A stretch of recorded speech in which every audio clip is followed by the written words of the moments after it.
এরপরে এসে গোসল, নামাজ, হালকা ইফতারি খেয়ে এদিকে রওনা দিলাম। মানুষ যদি মূল্যায়ন না করে নিয়ামতের, আল্লাহ ও জায়গায় বরকত দেয় না।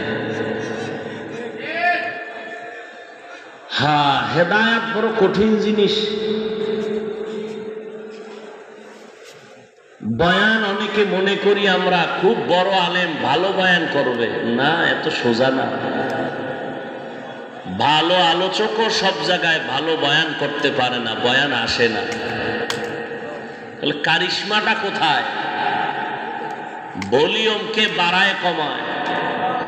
ভালো করে আজীবনের জন্য কথাটা মনে রাখবেন যারা ওয়াজ শুনতে আগ্রহী। বয়ান শ্রোতাদের দিলের আকর্ষণের মাধ্যমে বয়ান আসে। শ্রোতা যেই মানের বয়ান ওই মানের হয়। ঘটনা আমাদের সামনে বিদ্যমান, ওদিকে গেলে সময় যাবে। আল্লাহ সবাইকে বুঝার তৌফিক দান করেন।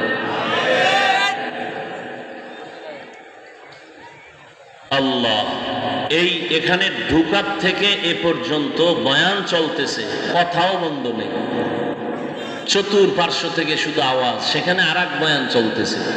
দোকানপাটে আরো বয়ান চলতেছে, সেখানে নারী পুরুষ সম্মিলিত বয়ান।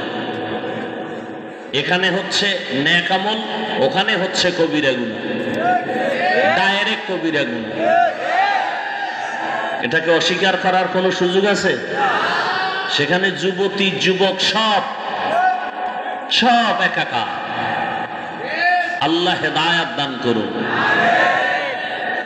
এজন্য বলি, কিয়ামত আসবে তো, তবে আমার কাছে মনে হচ্ছে বিদ্যুতের থেকেও দ্রুত গতিতে আগায় আসতেছে কিয়ামত। এই যে এত মানুষ এখানে বয়ানে বসছে, একজন একজনকে যদি আমি জিজ্ঞাসা করি, ভাই নামাজ লাগবে নি?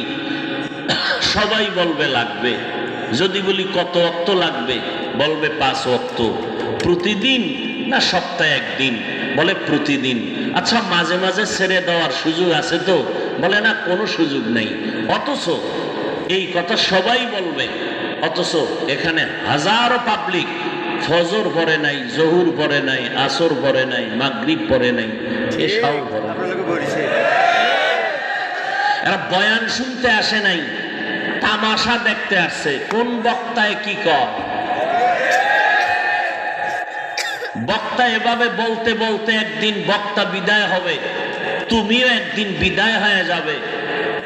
ফুলসিরাতের গোড়ায় দেখা হবে সেদিন, কে পার হয়ে গেল আর কে কেটে জাহান্নামে পড়ে গেল।